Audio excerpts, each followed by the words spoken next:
Kita mulai lagi.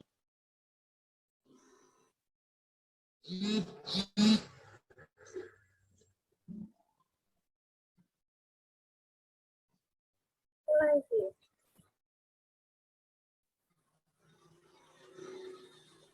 Assalamualaikum warahmatullahi wabarakatuh. Alhamdulillahilladzi arsala rasulahu bil huda wa dinil haq liyuzhirahu ala dini kulli wa kafa billah sahida. Asyhadu an la ilaha illallah wa asyhadu anna muhammadar rasulullah. Pertama dan utama sekali, marilah kita ucapkan puji beserta syukur kehadiran Allah Subhanahu wa Ta'ala yang telah melimpahkan rahmat dan karunia kepada kita bersama.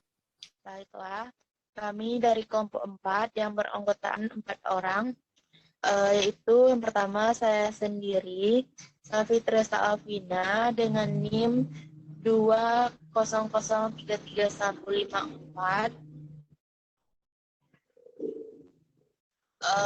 Selanjutnya saya Irba NIM 200335158. Setelah itu Putri Rahayu NIM 200335146.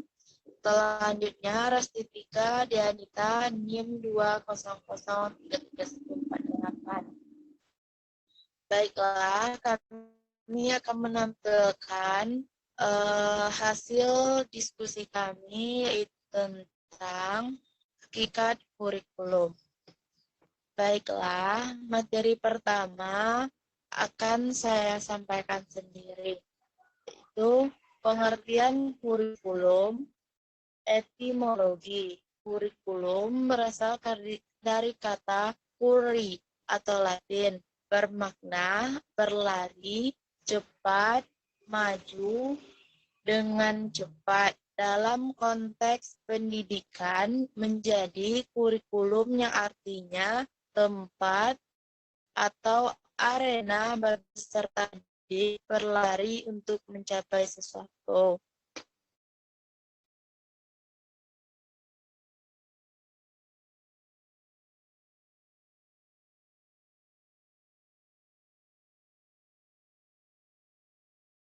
Menurut ahli Joh Dewey 1902, kurikulum merupakan pengalaman yang direkonstruksi terus-menerus menjadi sebuah bidang studi untuk meneliti tugas perkembangan. 2. Ralph Miller 1957, kurikulum adalah sebuah pengalaman belajar yang direncanakan dan diarahkan oleh sekolah untuk mencapai tujuan pendidikan dengan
Ralph Pilar 1957,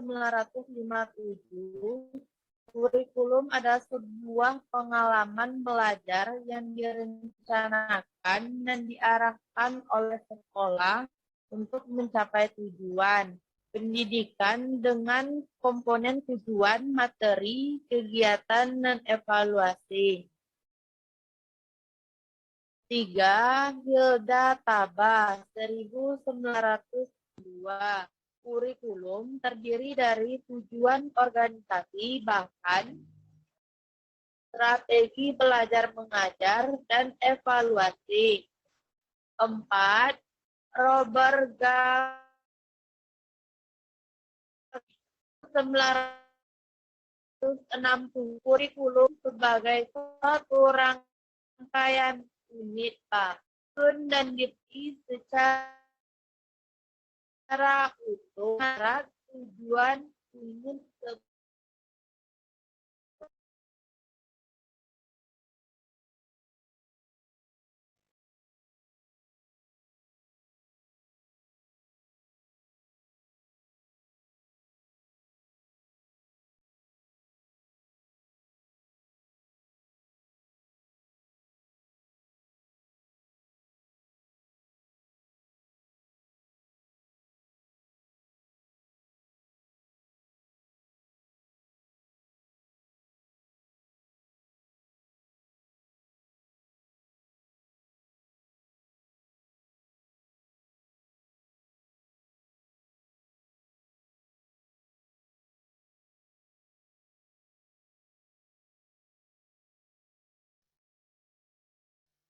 4. Komponen utama kurikulum. Langkah-langkah yang telah dikemukakan oleh beberapa ahli kurikulum di atas gambarkan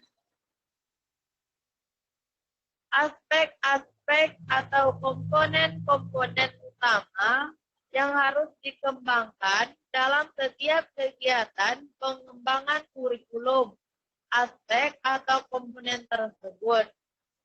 1. Tujuan. 2. Isi atau bahan. 3. Strategi pembelajaran. Dan 4. Evaluasi uraian berikut lebih diarahkan pada pembahasan mengenai 4 aspek atau komponen tersebut di atas.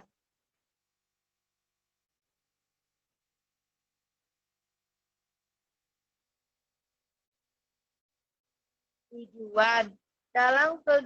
Dalam kegiatan pengembangan kurikulum, baik pada level makro maupun mikro, peran tujuan sangatlah menentukan.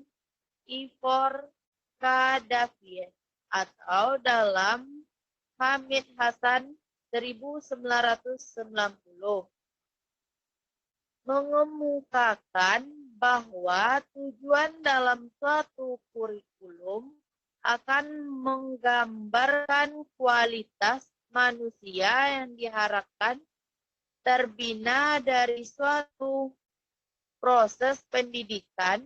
Dengan demikian, suatu tujuan memberikan petunjuk mengenai arah perubahan dicita-citakan dari suatu kurikulum yang sifatnya harus merupakan sesuatu yang final. A. Tujuan memberikan pegangan apa yang harus dilakukan, bagaimana cara melakukannya, dan merupakan patokan untuk mengetahui sampai di mana tujuan.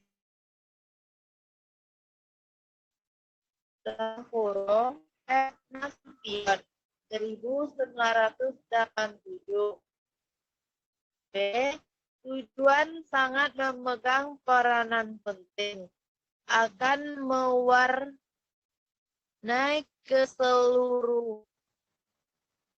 keseluruhan komponen-komponen lainnya dan akan mengarahkan semua kegiatan mengajar. Nana Saudi 1988. C. Tujuan kurikulum yang dirumuskan menggambarkan pula pandangan para pengembang kurikulum mengenai pengetahuan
Hamid Hasan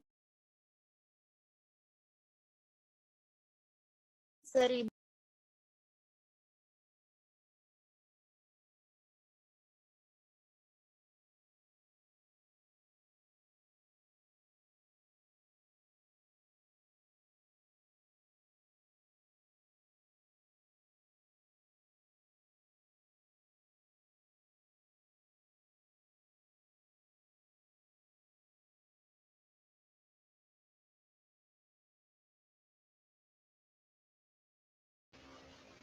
Baik, saya akan lanjutkan.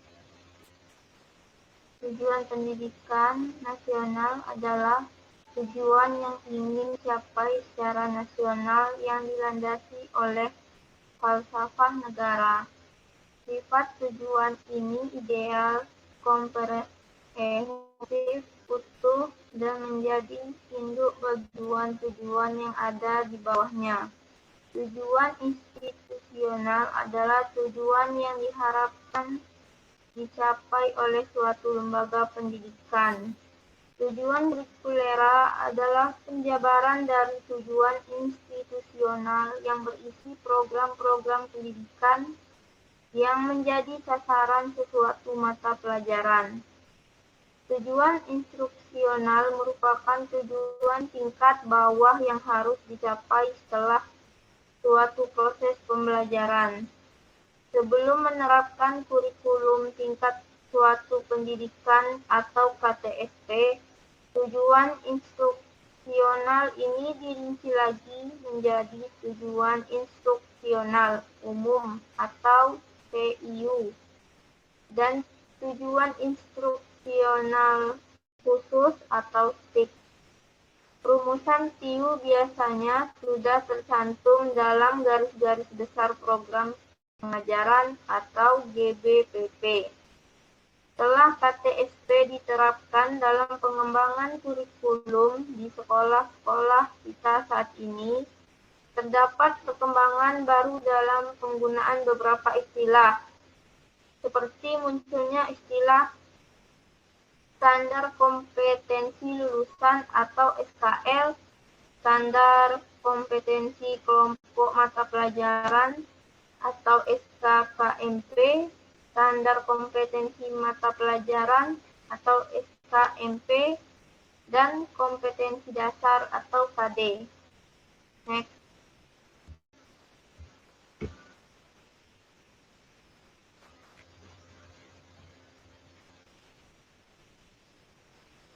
2. Isi materi atau materi. Komponen kedua setelah tujuan dalam pengembangan kurikulum yaitu penetapan isi atau materi kurikulum. Pengkajian masalah isi kurikulum ini menepati posisi yang penting dan turut menentukan kualitas suatu kurikulum lembaga pendidikan. Dengan demikian, isi kurikulum ini harus disusun sedemikian rupa agar dapat menunjang tercapainya tujuan kurikulum pendidikan. Isi atau materi kurikulum merupakan pengetahuan ilmiah yang terdiri dari fakta, konsep, prinsip, nilai, dan keterampilan yang perlu diberikan kepada siswa. Pengetahuan ilmiah tersebut jumlahnya sangat banyak dan tidak mungkin semuanya dijadikan sebagai isi atau materi kurikulum. Oleh karena itu, perlu diadakan pilihan-pilihan dengan menggunakan berbagai kriteria. Next.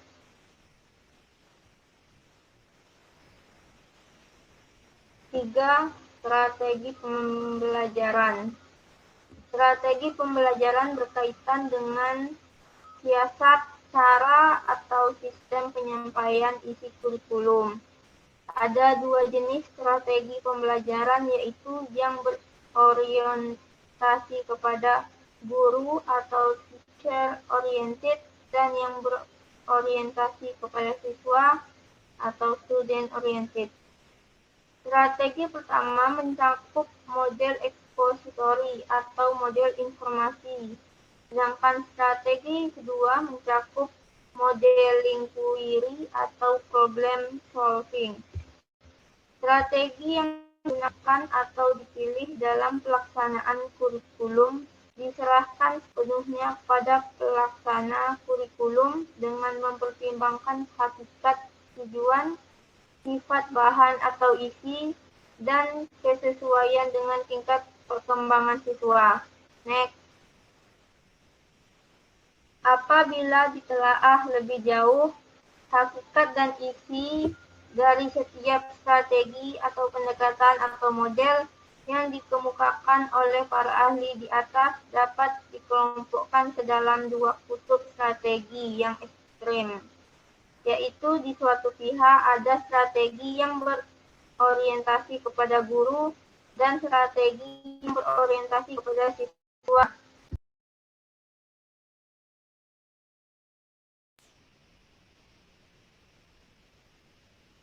Strategi pertama maksudnya bahwa titik berat kegiatan banyak berpusat pada guru atau biasa disebut model ekspositori atau model informasi.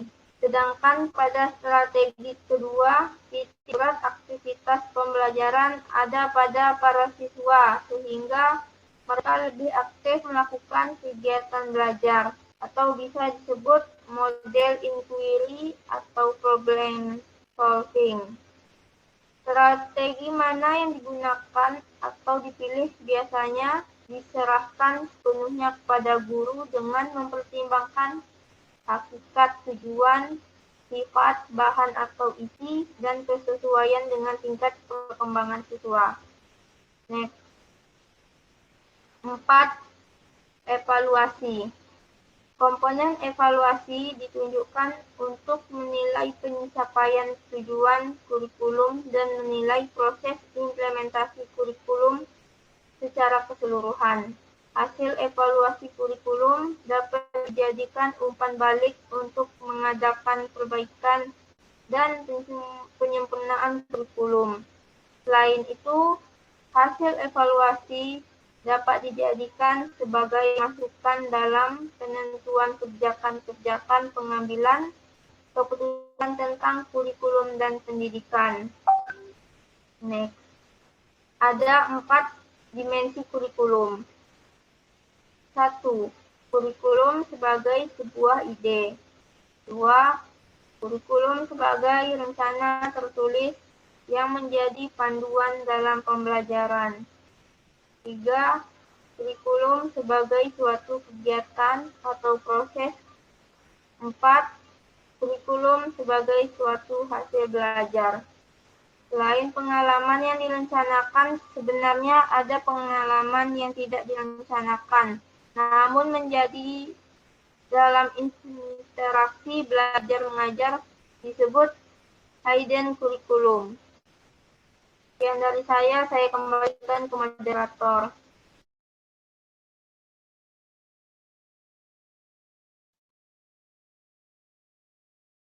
Baiklah, terima kasih Rastika. Materi selanjutnya akan disampaikan oleh Putri Rahayu. Kepada Putri dipersilakan.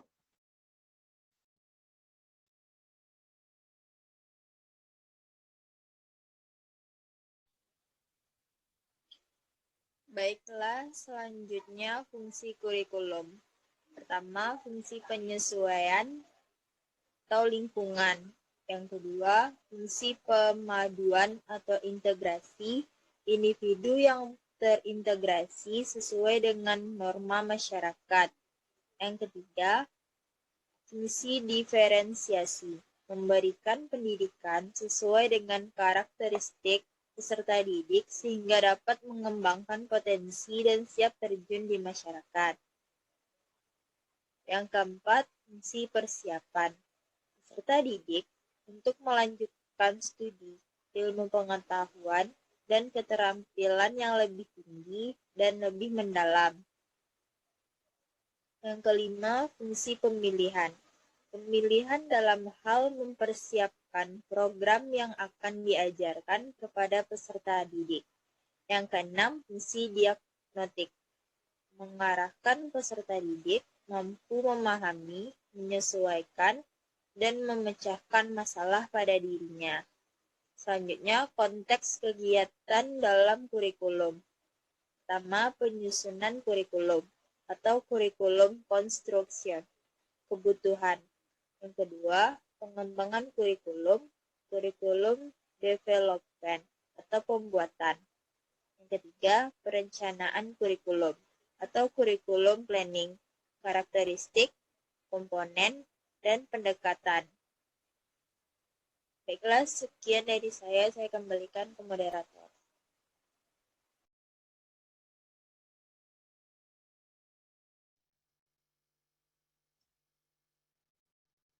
Terima kasih Putri atas materi yang disampaikan. Materi selanjutnya akan disampaikan oleh Sahira. Pada Sahira dipersilakan.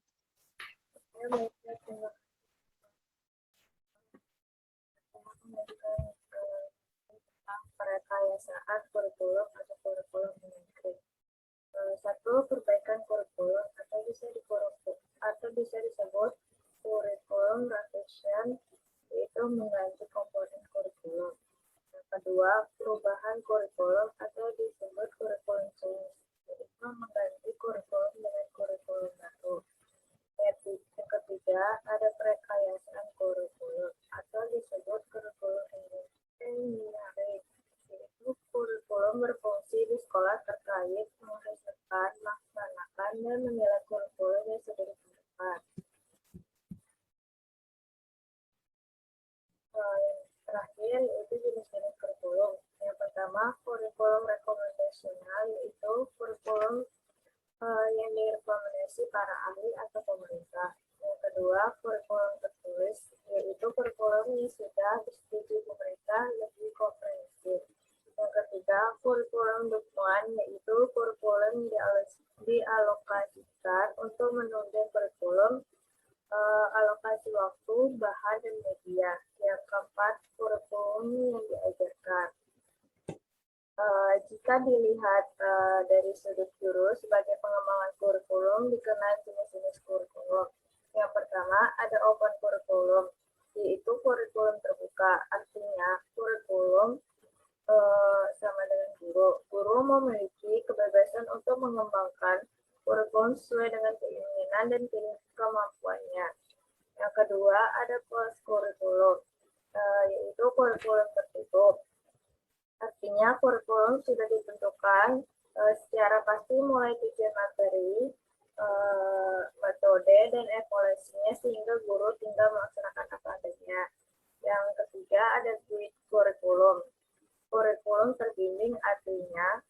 kurikulum setengah terbuka, setengah tertutup, atau rambu-rambu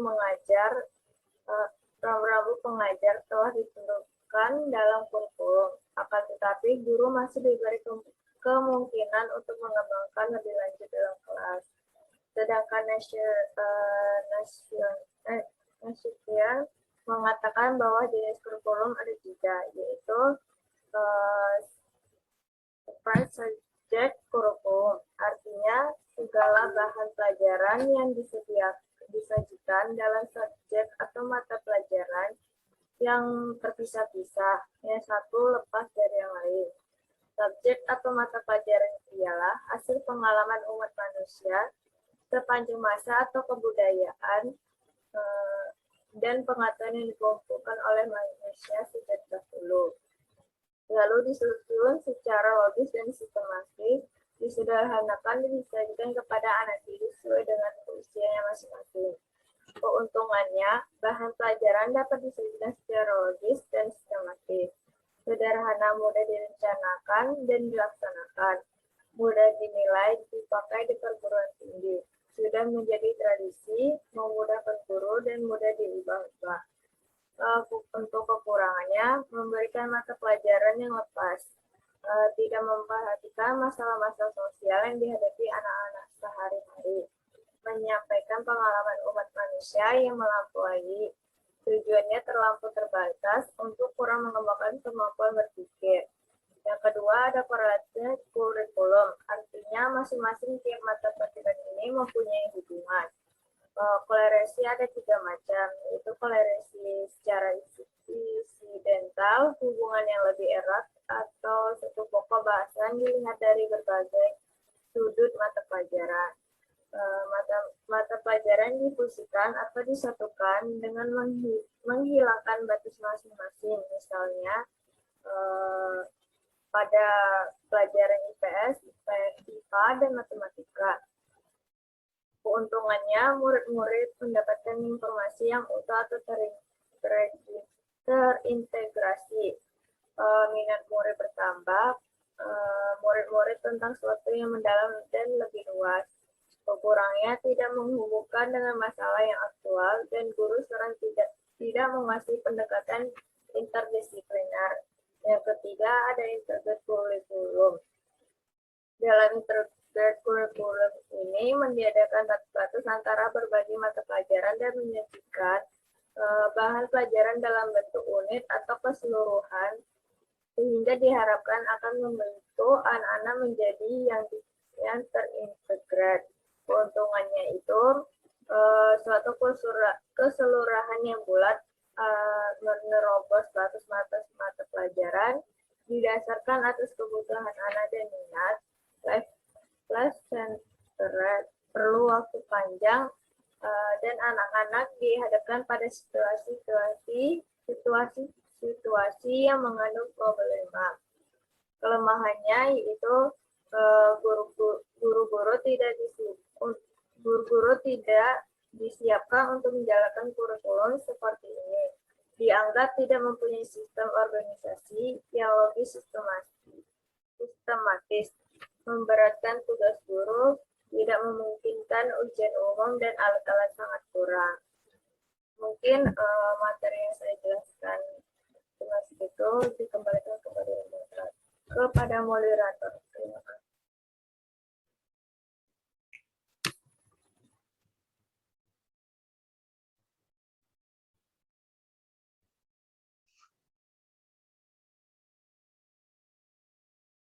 Baiklah, dari materi tersebut dapat kita simpulkan kurikulum ialah rancangan di mana aktiviti pembelajaran dijalankan supaya matlamat atau objektif pendidikan dan sekolah tercapai.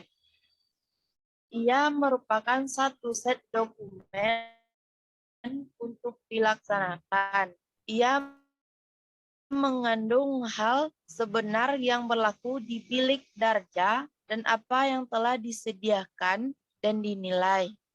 Di setiap sekolah ada kurikulum terancang, yaitu satu set objek yang berstruktur dengan kandungan dan pengalaman belajar, serta hasil yang dijangkakan. Ia merupakan rancangan eksplisit dan operasional yang dihasratkan lazimnya dikelola mengikuti mata pelajaran dan grade, di mana peranan guru didefinisikan dengan jelas. Kurikulum tersembunyi adalah sesuatu yang tidak terancang dan tidak formal. Ia mungkin disebut sebagai kurikulum tak rasmi atau terlindung, atau tak formal.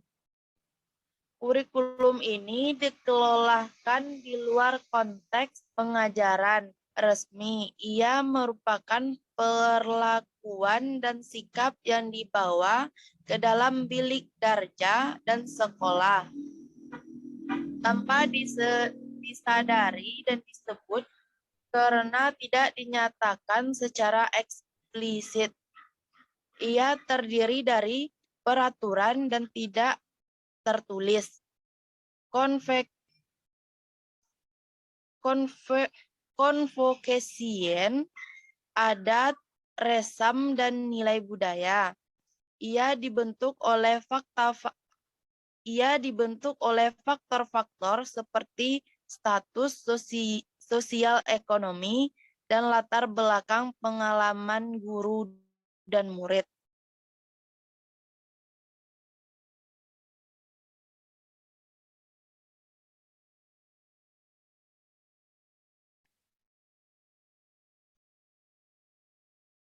Baiklah, hanya itu penyampaian saya sebagai perwakilan dari kelompok 4. Mohon maaf jika ada kesalahan dalam pembacaan atau ada kekeliruan. Saya akhiri dengan Assalamualaikum warahmatullahi wabarakatuh.